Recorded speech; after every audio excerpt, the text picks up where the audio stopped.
오늘 같이 한번 제목 하시겠습니다. 시작. 선택입니다. 누가 선택합니까? 내가 선택합니다. 하나님 앞에서 선택하는 거죠. 오늘 이게 우리가 24장은 제가 1절부터 원래는 중간에 어느 한 부분만 놓고 읽어도 되는데 다 읽은 이유가 사실 내용은 간단한 내용이지만 한번 읽어보는 것도 의미가 있다 싶어 읽었습니다.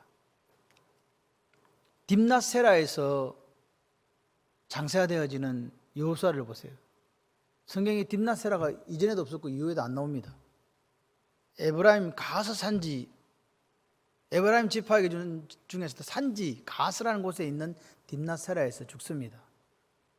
여러분 생각을 해봐요. 우리나라에 이렇게 대통령을 지내거나 유명한 인물들을 저 어디 구석에다가 장사 지냅니까? 어디에다 장사 지냅니까? 국립 그거 현충원 같은 데도 이렇게 업적이 있으면 모시잖아요. 근데 그렇지 않아요. 여호수아는 그렇지 않아요. 그러니까 가나안 1세대가 지금 다 죽습니다. 엘르아살 제사장 모세의 아들 아론의 아들 대제사장이 죽습니다. 그러니까 1세대가 끝나는 거예요. 가나안 1세대가. 다시 말해 출애굽 2세대가 끝나는 그 시점에서 다시 여호수아가 모든 지파와 사람들을 모아놓고 이야기를 계속하는 거죠. 너희들 여호와 섬길래? 그러니까 이 사람들이 이야기하는 거예요. 섬기겠습니다 하는데 너희들 못 섬길걸? 섬기겠습니다. 안 될걸? 섬기겠습니다. 진짜? 정인 될래? 네. 그래서 돌을 이렇게 해가지고 세우고, 여기 보면 언약식도 하고 율법도 주고 이렇게 하는 것을 보게 됩니다. 왜 그랬을까요? 죽음을 앞둔 여호수아가 왜 이런 일을 했을까요? 여러분 아들들이 잘 믿고 있으면 부르다가 또 묻고 하겠어요? 그냥 내비두겠어요? 내버려둬도 하나님 잘 믿을 것 같으면 굳이 불러다가 또 묻고 너 믿을래 안 믿을래 또 묻고 이렇게 할 이유가 없는 거예요. 무슨 이유가 있으니까 여호수아가 세겜으로 부르는 거예요. 불러가지고 계속 묻는 거예요. 너희들 어떻게 할 거냐고. 나와 내 집은 여호와를 섬기겠다고. 너희들은 어떻게 할 거냐고. 아브라함이 섬기던 저 강 건너의 신들을 섬길래? 요 아모리에 있는 요 신들을 섬길래? 아니면 여호와를 섬길래? 선택해라. 자꾸 이야기하는 거죠. 오늘날도 마찬가지 우리에게 선택하라고.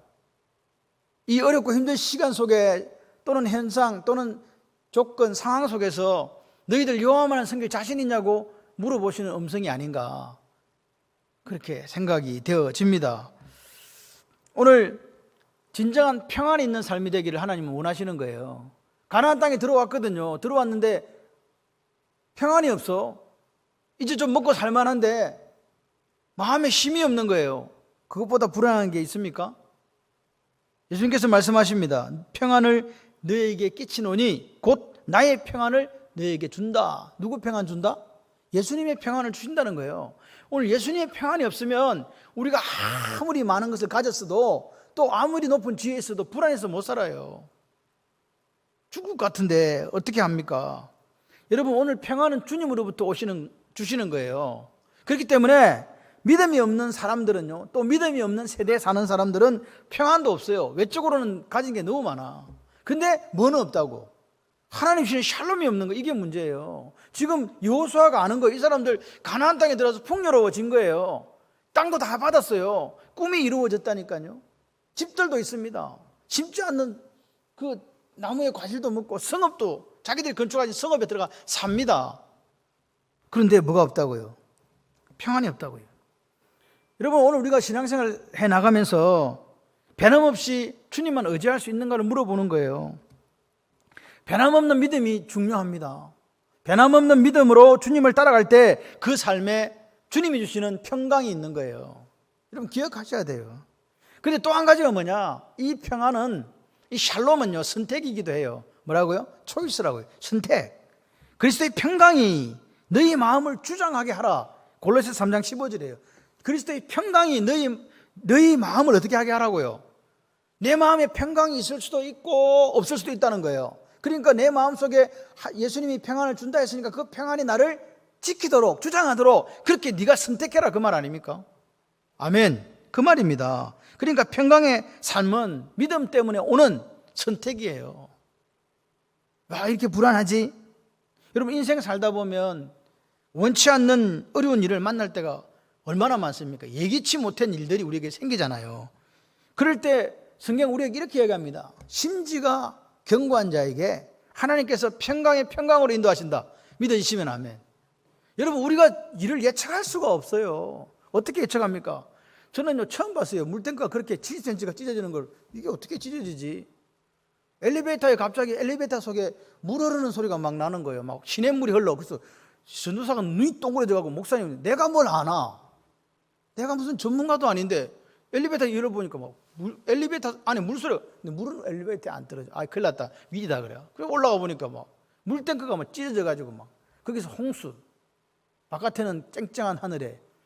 우리 교회는 물난리를 겪었지 않습니까? 엘리베이터 물 차고, 그래서 그 물 퍼내고, 누가 알아 그걸요? 근데 그 찢어지는 거라대, 시간 지나면. 그래가지고 그것도 공사한다고 장로님들 밤으로 낮으로 뛰다니면서.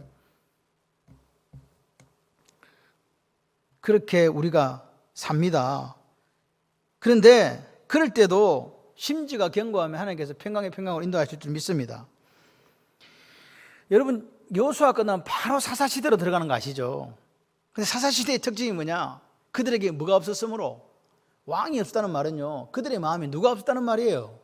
하나님이 안 계셨다는 이야기예요. 그래서 자기 소견에 옳은 대로, 다시 말해서 자기 생각대로, 자기 생각이 좋은 대로 그냥 살았다는 거예요. 예수 믿는 사람은 누구 생각대로 살아야 되는데? 하나님의 생각대로 사셔야 되잖아요. 하나님의 생각이 말씀이거든요. 오늘 우리에게요, 이 말씀은요, 뺄래야 뺄 수가 없어요. 말씀 없으면 기독교가 존재할 수가 없거든요. 그런데 이 말씀은 내 본성하고 부딪히게 돼 있어요. 항상. 이게 내 마음 같지가 않아. 그래서 이걸 선택을 하는 거예요. 여러분 보세요. 여호와를 떠났습니다. 사사기 시대 보면 여호와를 버렸습니다.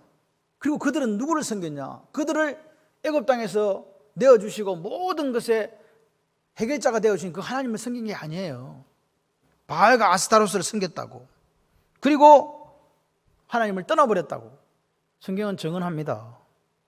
그런데 신명기를 보게 되면요, 모세가 그렇게 반복하고 또 반복하고 하나님도 또 반복하고 또 반복하셔서 말씀하신 거예요. 뭐냐? 얘들아, 나는 언약의 하나님이다. 너희들이 이렇게 살든 저렇게 살든 행위 때문에 내가 내 약속을 지키는 게 아니라 나 여호와가 스스로 보증인이 되어서 내가 한 말을 지킨다.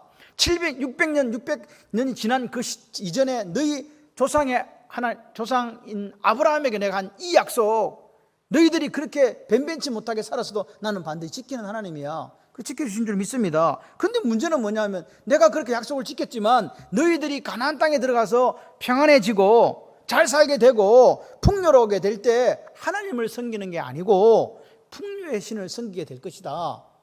계속해서 반복하시는 거예요. 여러분, 이게 단순히 예측한 게 아니고 염려가 돼서 예측한 게 아닙니다. 하나님은 우리의 본성을 아시기 때문에 어떻게 변해갈지를 알았다는 거예요. 그래서 뭐합니까? 또 말씀하시고 또 말씀하시고 또 모세를 통해서 또 말씀하시고 계속해서 뭐라고요?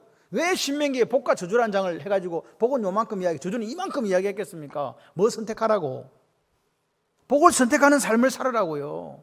그래서 하나님께서 모세를 통해서 말씀하시고 또 말씀하시고 반복하는 이유가 뭐라고요? 너희들이 풍요로워졌을 때, 다시 말해서 잘 살게 되었을 때 하나님을 버리는 그게 인간의 연약성이다, 연약함이다. 그럴 수밖에 없다. 그걸 극복하고 하나님 말씀을 선택하고 그렇게 평강을 누리게 되는 그게 뭐냐? 그리스도인들이 가야 되는 길이다. 누굴 선택해서? 말씀을 선택해서. 할렐루야. 지금 이제 그렇게 해놓고 가나안 땅에 들어와가지고 20년이 지난 거예요. 110세가 된 거예요. 여호수아가 23장은 관리들에게 한 유언이잖아요. 24장은 이제 백성들하고 또 유언하는 거예요. 그래서 관리들에게는 뭐라고 얘기했습니까? 지도자들에게는 크게 모세 율법책에 기록된 것을 지켜 행하라, 다 지켜라, 말씀신앙 되라고 이야기했지 않습니까? 그러면서 뭐라고 이야기합니까? 너희들이 지금까지 참 잘했어. 지금까지 했던 것만큼만 힘써 내가 죽은 후에도 변치 말고 변함없이 하나님 사랑하고 여호와를 가까이 다 바꿔 딱 달라붙어 있어라. 그리고 스스로 조심하고, 알았지? 그렇게 했지 않습니까? 그러니까 뭐라고요? 지금 이 사람들에게 선택하라는 거예요. 오늘 아침에도 마찬가지예요. 우리가 평안의 삶을 살기 위해서는 하나님 말씀을 선택할 수밖에 없다. 내 본성은 그걸 선택하고 싶지가 않아요. 나눠주고 베풀어 주기는 뭘 나누고 주고 베풀어 줘. 내 손에 있는 게 더 좋은데. 돈 쓰는 죄인보다 통장에 돈 모이는 게 더 좋다고 사람들은 이야기하잖아요. 그렇게 할 수밖에 없는 게 우리라고요. 그냥 그게 저 사람 나쁜 사람이냐 아니고 우리 마음에는 그게 다 있다니까요. 내 거. 그렇게 우리가 살고 싶어요. 그런데 하나님은 뭐라고요? 하나님의 평강이 주장하는 방법이 뭐냐? 말씀밖에 없다. 너희들이 하나님께 부어주시는 복의 수혜자가 계속되기 위해서는 변함없이 하나님만을 사랑하고 그 말씀에 순종하는 삶을 살지 않으면 안 된다. 지금 뭐 잘 살게 되었다고 까불지 마라. 지금 좀 풍요로워졌다고 다 얻은 것처럼 착각하지 마라. 근데 희한한 거는요, 모세의 눈에도 여호수아의 눈에도 이 이스라엘 사람들이 변함없이 주님을 따를 것 같지 않아요. 이게 문제였던 거예요. 그러니까 오늘도 죽기 전에 또 이야기하는 거예요. 이야기하고 또 신명기에서 계속해서 이야기했거든요. 저주와 복 중에 복을 선택해라고. 너희들 절대 가나안 땅에 들어갔을 때 하나님 잊어버리지 말으라고 계속 이야기했던 그 이야기를 또 여호수아가 이야기하는 거예요. 왜? 여호수아의 눈에도 이 사람들이 변함없이 하나님 말씀을 따라 살 것 같지가 않은 거예요. 그러니까 계속해서 이 지도자들이 1세대 지도자도 그렇고 2세대 지도자도 그렇고 계속해서 누구만을 잘 섬기라고, 하나님만을 잘 섬기라고. 지금 우리나라가 하나님의 복을 받아서 여기까지 왔어요. 똑같은 이야기 하는 거잖아요. 풍요로울 때 풍요의 신 섬기지 말고 누구 선택하라고. 여러분, 우리가 전반적으로 잘 살아졌기 때문에 옛날에 가난과 비교할 수가 없어요. 옛날에는 부자도 별로 뭐 먹은 게 없어. 제가 볼 때는 부자는 소를 잡고 큰 잔치하면 가난한 집에 뭐 잡고, 기억나세요? 잔치집에 가면 돼지 잡았잖아요. 그 차이밖에 없어요. 그리고 부자라고 해서 뭐 비행기를 타고 어디 가고 그런 것도 없었어. 그냥 그 땅에서 그냥 좀 다른 사람보다 편하게 살았다는 거지. 지금은요, 그때에 비하면요, 비행기 안 타본 사람 없잖아요. 가난한 사람도 비행기 탄다니까요. 부자도 비행기 타요. 이게 비즈니스냐 이게 이코노미냐 이 차이지. 다 해요. 누릴 거 다 누린다고요. 다시 말하면 그때에 비하면 지금은요 엄청나게 다 잘 살아진 거예요. 가난한 사람도 뭐 물론 없는 건 아니지만 그렇기 때문에 오늘 우리도 마찬가지. 이 풍요의 시대에 누구를 선택할 것이냐 그 말이에요. 여러분, 오늘 보십시오. 왜 세겜이냐? 왜 세겜으로 사람들을 오라 했을까? 이 세겜은요, 아브라함에게도 그렇고 야곱에게도 그렇고 엄청나게 기억의 장소, 유서 깊은 곳입니다. 왜 그러냐?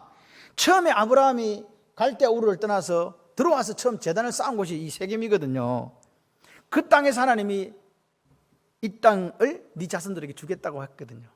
그리고 야곱이 20년 동안 도망자 생활하다가 돌아와가지고 창세기 33장에 보게 되면 거기서 세겜에서 단을 쌓았어요. 왜? 디나가 어려운 일을 당하고 그 세겜 족속이 전멸당하고 이제 죽게 되었을 때 하나님이 베들로 가서 자기가 단을 쌓겠다 했던 그 말씀이 기억나서 거기서 세겜에서 단을 쌓습니다.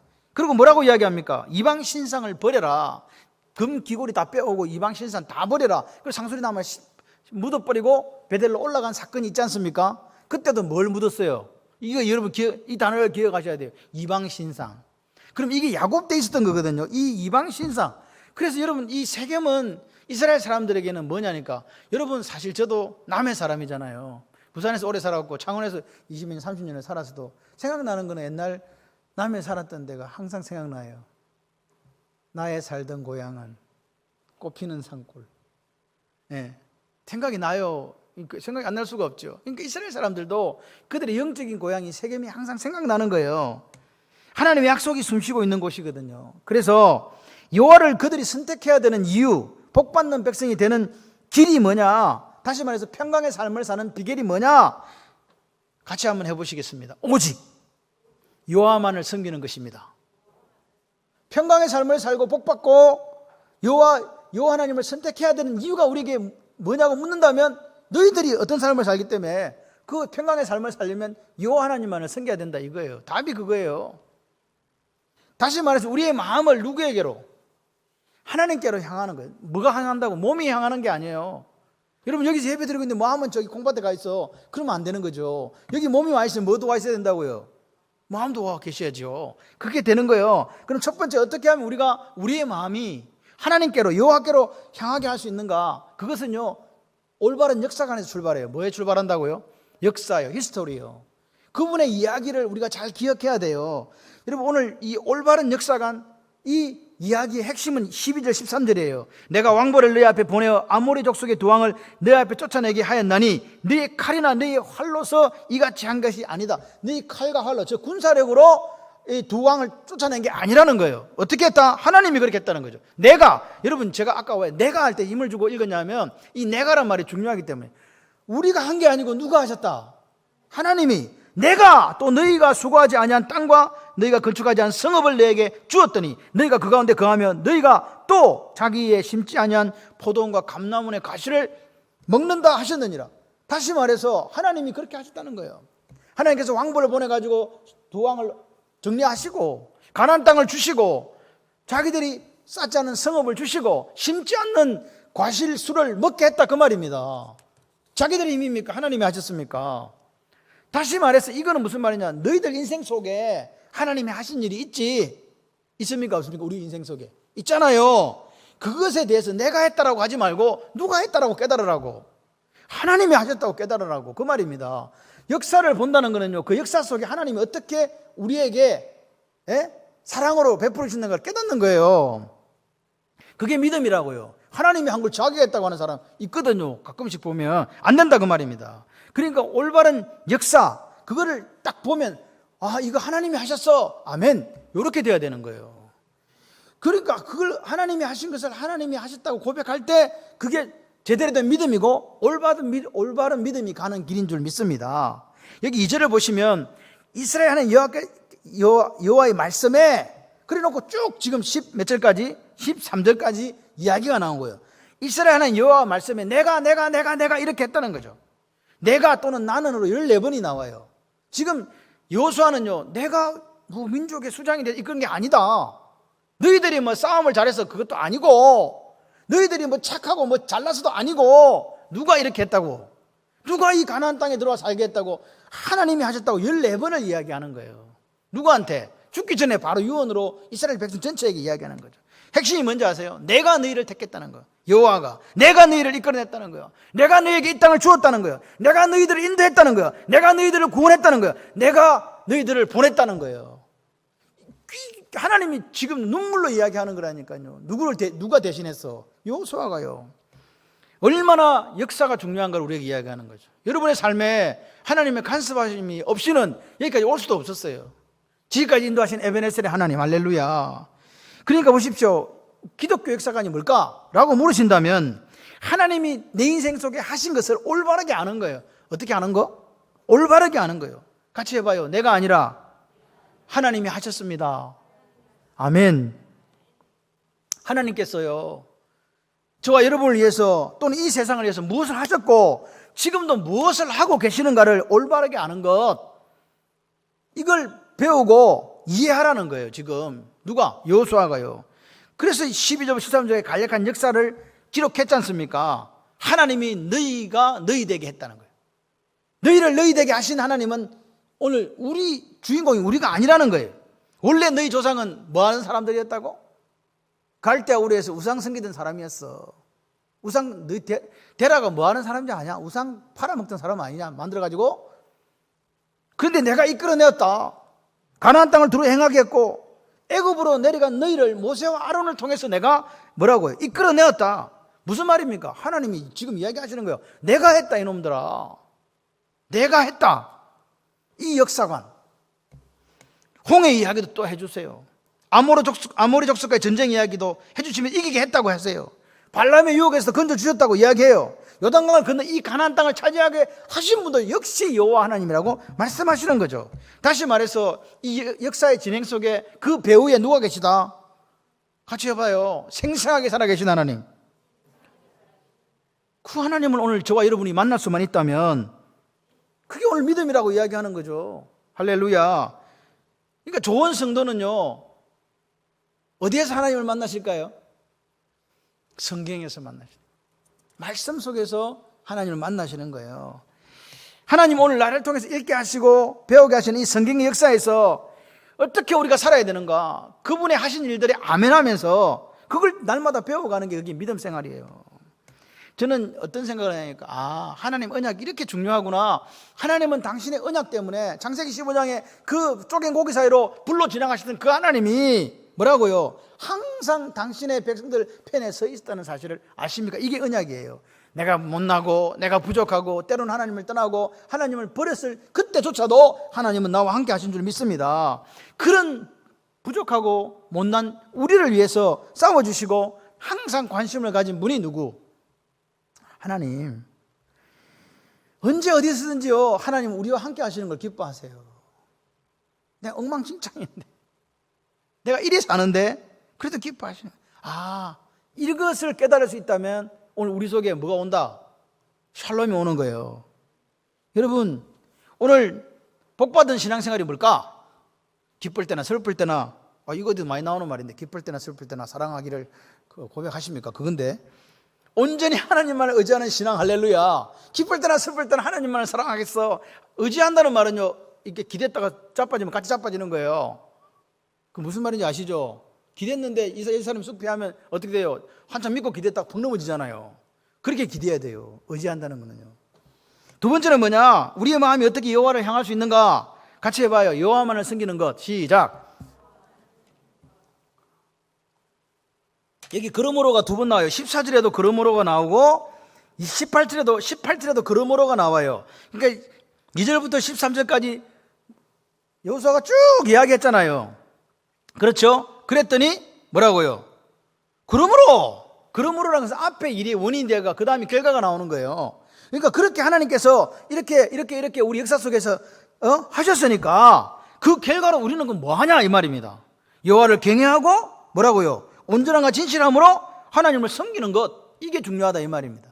이렇게 하나님 역사 속에서 나 인생 속에서 그렇게 하나님이 행해 주셨기 때문에 우리가 그 하나님을 믿고 어떻게 하라고? 경외한다. 할렐루야. 온전함과 진실함으로 하나님을 섬겨야 된다 그 말입니다. 인정하시면 아멘. 이 아멘이 중요해요. 정말 중요해요. 중요한 단어가 온전함과 진실함이거든요. 온전함이란 말은 옛날에 앞에 성경에 성실함이에요. 저 사람 성실하다. 무슨 뜻인지 대충 이해되시죠? 성실하다. 예? 성실하다. 무슨 말입니까? 뭐 일을 시키면 변함이 없어. 꾸준해. 할렐루야. 그게 온전함이에요. 하나님을 믿고 따라 믿어서 어제는 잘했다가 오늘은 어디 안 보여. 이게 아니고 꾸준하게 변함없이 그 자리에 있는 거예요. 잘하든 못하든. 아멘. 그게 온전함이거든요. 무슨 일을 하든지 어떤 행편에 내가 있든지 상관없이 온전함은 하나님을 믿고 따라가는 그게 온전함이에요. 기쁠 때나 슬플 때나 어떤 일이 생겨도 상관없이 하나님을 따라가는 거. 그럼 진실함은 뭐냐? 진실하다는 것은 다른 동기가 섞이지 않았다는 거예요. 순수하게 하나님만 믿는 거예요. 거기다가 뭘 집어넣지 않는 거예요. 하나님을 믿는 데 있어서 중간에다 뭔가를 간장을 치지 않는다고. 예? 그러니까 이 진실함이라는 거는요, 안정성, 지속성이에요. 계속 갈 수 있느냐는 거죠. 중간에 가다가 변하는 거 이거 말고 중간에 가도 변하지 않는 거예요. 거기다가 뭐 다른 걸 이물질을 첨가하지 않는 거예요. 그냥 순수한 거예요. 하나님만 바라보는 거예요. 이제까지 하나님께서 우리를 인도하셨으니까 앞으로도 어떻게 하실 거야? 인도하실 거야. 할렐루야. 충실한 변함없음이 이게 진실함이에요. 이게 얼마나 중요해요. 그러니까 온전하고 뭐라고요? 진실함으로 하나님을 섬기는 게 얼마나 중요한가. 이런 역사를 너희들이 안다면, 진짜 믿음으로 아멘했다면 그렇게 살아야 된다 그 말입니다. 찬송가 있죠. 413장인가? 내 평생에 가는 길 순탄하여 늘 강같이, 잔잔한 강같이네. 그 노래가 어디서 나온지 아세요? 여러분, 이게 우리가 찬양 가사가 하나 적혀진 게요, 그냥 적혀진 게 아닙니다. 잔잔한 강 같든지 큰 풍파로 무섭고 어렵든지 나의 영혼은 늘 편하다. 그래서 내 영혼 평안해, 내 영혼 평안해, 이 노래 있잖아요. 어디서 나온지 아십니까? 대서양에서 러시아 배와 프랑스 배가 충돌해가지고 아내하고 먼저 보내놨더니 무전이 왔어요. 전보가 왔어요. Saved alone. 여보, 나만 살았어. 200 몇 명 죽었는데 배가 충돌해가 가라앉아 버렸는데 우리 내 딸이 다 죽었어요. 어떻게 해요? 그랬을 때 그 남편이 스태포드입니다. 근데 이 양반이 뭐냐, 변호사고 사학가고 유명한 사람이거든요. 시카고 화재가 나가 다 싸그리 다 불타버렸네. 그래갖고 이제 이 가족들 여행 가려고 영국 가려고 배 타고 뭔 일이 있어서 먼저 보냈더니 가가지고 누구 죽었어? 딸들 다 죽어버린 거예요. 그래서 이제 다시 이제 배를 타고 급히 갔는데 그 사고 해역을 지나면 선장이 이야기해 주는 거예요. 선생님, 당신 딸들이 사고당해서 죽은 데가 여기입니다. 이야기해 주는 거예요. 아버지가 지금 인생을 살아가면서 딸이 4명 다 죽어버린 그 자리에 있으면서 지은 가사가 이거예요. 내 인생에 가는 길 순탄하여 늘 잔잔한 강 같든지 금풍파로 무섭고 어렵든지 나 영혼은 늘 편안합니다. 내 영혼 편안합니다. 편안합니까? 지금 편안합니까? 이 사람이 지금 이 마음이 평안할까요? 그런데 이 성경, 이 찬송 가사를 보면요, 평안하면요 선택이라는 말이 나오는 거예요. 평안할 수가 없어요. 내 딸이 다 지금 4명이 다 죽어갖고 한꺼번에 수장돼 버렸는데 어떻게 평안하다는 소리가 나옵니까? 다 잃어버렸는데, 내 미래가 없는데. 이 고백이 진실함이에요. 내 인생에 그런 일이 있더라도 하나님은 진실하신 분이고 그 진실하신 하나님을 나는 믿는다. 그게 오늘 우리에게 있는가 말입니다. 온전함과 진실함은 상황이 변할 수 있습니다. 환경이 변할 수 있습니다. 그런데 그런 상황 속에서도 하나님은 변함이 없으시다는 믿음이에요. 그러니까 그 믿음이 있으니까 나는 요동치 않아요. 힘들고 어려워도. 여호수아가 이렇게 이야기하는 거예요. 뭐라고 이야기합니까? 만약 너희가 여호와 섬기는 것이 좋지 않게 보이거든, 너희들의 생각에 그게 뭐 별로 이득이 없다고 생각이 되거든, 너희가 섬길 자를 택하라, 선택해라, 도전하는 거예요. 너희들이 이때까지 하나님이 우리에게 이루신 역사를 지금 내가 이야기했잖냐. 그러니까 너희들 택해라. 이제 나와 내 집은 누가 뭐래도 여호와를 변함없이 온전함과 진실함으로 섬기겠다, 그 말 아니겠습니까? 선택의 문제라는 거예요. 오늘 아침도 마찬가지예요. 기분 좋아서 교회 올 수도 있고, 기분 나빠서 교회 올 수도 있고, 좋은 행편에서 교회 올 수도 있고, 나쁜 행편에서도 교회 올 수도 있고, 건강한 몸으로 교회 오실 수도 있고, 아파가지고 막 죽겠는데 어떻게 몸을 질질 끌고 올 수도 있다, 이 말입니다. 어떻게 할 거냐는 거죠. 왜 여호수아가 이런 말을 계속 하는가? 이스라엘 백성들이 그렇게 하나님의 은혜와 하나님의 사랑과 하나님의 복을 받았어도 온전하지도 않고 진실하지도 않고 하나님을 경외하는 모습이 없더라는 거예요. 이 16절에 25절 말은 단순합니다. 우리는 결단코 여호와를 버리지 않고 다른 신들을 섬기지 않겠습니다. 왜냐하면 그분이 친히 우리 조상들도 인도해 주셨고, 애굽의 종 되었던 땅에서 올라오게 하셨고, 우리 목전에 큰 인적도 보여주셨고, 우리 행하에서 지난 모든 일과 모든 백성 중에서 우리를 보호했고, 여호와께서 이 땅에 거주한 아무리 족속 우리 앞에 다 쫓아내어 주셨지 않습니까? 우리가 보았습니다. 저기도 이야기하는 거예요. 18절에 그러므로 우리도 여호와를 섬기리. 이거 여호수아가 한 이야기를 여호와께 자기들이 하는 이야기예요. 지금 앵무새처럼 따라는 해요. 그러므로 보십시오. 18절에 우리도 여호와를 섬기리니 그는 우리의 하나님이십니다. 이렇게 고백하는 거예요. 고백한 내용이 멋있어요, 안 멋있어요? 멋있죠? 진짜 멋있잖아요. 완벽해요, 내용적으로 볼 때. 그런데 이상하게 이 말을 듣고 여호수아가 안 기뻐. 그 말을 듣고 여호수아가 그래, 참 너희들 멋있다, 이렇게 해야 되는데 그렇게 이야기 안 하는 거죠. 19절에 뭐라 그래요? 너희가 여호와를 능히 섬기지 못한다. 그는 거룩하신 하나님이다. 질투하는 하나님이시다. 너희의 잘못과 죄들을 절대로 사하지 아니할 것이다. 만일, 보세요, 만일 답니다. 만일 너희가 하나님을 버리고 여호와 하나님을 버리고 이방신들을 섬기지 않냐? 그러면 하나님이 비록 너에게 복을 내리셨다 할지라도 다시 돌이켜서 너에게 재앙을 내리고 반드시 멸한다. 이 이야기를 왜 하냐고요. 여호수아가 왜 이야기를 합니까? 잘 믿겠다는데 지금 우리가 여호와를 버리지 않고 우리가 여호와만을 섬기겠다고 그렇게 이야기하는 백성 앞에 왜 만일 너희가 이방신들을 섬기면 그 이야기를 왜 하겠냐고요. 그리고 돌을 세워놓고, 정인되라 가라고 돌을 세워놓고 맹세까지 시키는 거예요. 이 사람들은 진실하지 않았다는 거예요. 뭐 하지 않았다? 왜 그러냐니까 14절과 23절에 그 단서가 있어요. 그게 뭐냐? 강 저쪽과 애굽에서 섬기던 신들을 뭐 해버리고? 치워버려. 그러면 지금 치워버린다는 말은 지금 있다는 말이 없다는 말이에요. 있다는 말이죠. 23절을 한번 보세요. 이제 지금 나옵니다. 이제 너희 중에 있는 뭘 치워버리고 또? 이방신들을 치워버리고. 도대체 이게 무슨 말이냐고요. 그들은 입으로는 여호와를 섬기겠다고 맹세하지만 그들 집에 지금 뭐가 있다고요? 이방신들 우상이 있다는 거예요. 이게 너무너무 마음이 아픈 거예요. 여호수아도 마음이 아픈 거예요. 여러분,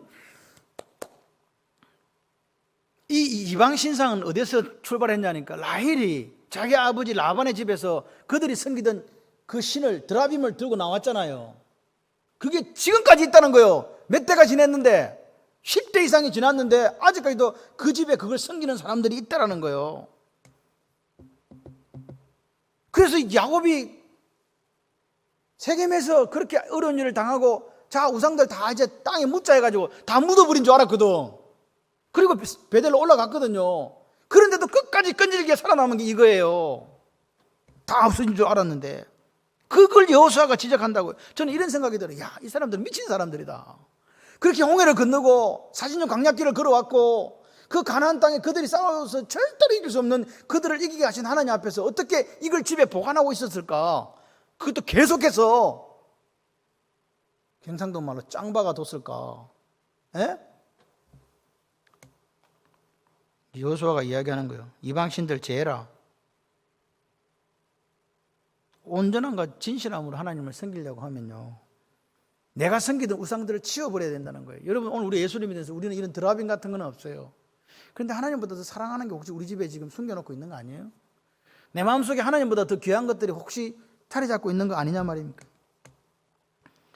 만나를 먹어도, 홍해의 기적을 봐도, 구름 기둥과 불 기둥으로 인도를 해도, 요단강을 건너는 체험을 해도, 여리고가 무너지는 기적을 봐도, 가나안의 축복을 다 지금 경험해 놓고도 지금 역시 아직도 우상이 그들에게 있더라는 거예요. 그래서 여호수아가 너희들 하나님 못 섬겨. 그러니까 이들이 이야기합니다. 우리 하나님 섬길 건데요, 그때도 자기 집에 숨겨놓은 우상이 있더라 이 말입니다. 그래서 여호수아가 근심하는 거예요. 죽어야 되는데 지금 눈도 못 감고 지금 계속 이야기하는 거라니까요. 그게 그들의 신앙의 현주소였어요. 확인하고 또 확인하고 정의까지 세우면서 도전하게 하는 이 여호수아를 보세요. 얼마나 불쌍해요. 여러분, 애굽에서 종살이 430년 하다가 탈출은 불가능한 이야기입니다. 여러분, 오늘 우리의 삶에도 하나님 없으면 죽을 수밖에 없던 그 순간들이 없었습니까? 이렇게 해서는 못 살겠다 했는데 하나님의 그 큰 손으로 여기까지 오신 여러분들 아닙니까? 그런데 우리의 신앙이라는 게 이 이스라엘 백성처럼 이렇게 연약해요. 집에 뭐가 있어? 진실함이라는 건 뭘까? 변하지 않는 거, 섞이지 않는다는 게 뭘까? 하나님의 복을 누리려면 반드시 진실해야 돼요. 그렇지 않은 방법이 없어요. 이 진실함이라는 거는요, 세상과 하나님, 돈과 하나님, 권력과 하나님을 겸하여 섬길 수 없다는 이야기입니다. 기억하셔야 돼요. 절대로 우리는 하나님과 우상을 겸하여 섬길 수가 없어요. 우상은요, 돈도 아니고 권력도 아니고 사실 그것도 아니에요. 하나님보다 더 사랑하는 것이 있다면 전부가 다 우상이에요. 내 자녀를 사랑하지 말라는 이야기 아닙니다. 돈을 좋아하지 말라는 이야기도 아닙니다. 권력을 탐하지 말라는 이야기도 아닙니다. 명예를 갖지 말라는 이야기도 아닙니다. 그런 것들이 하나님보다 앞설 수 없다는 이야기입니다. 그런데 앞서고 있다는 거예요. 그래서 여호수아가 근심하는 거예요.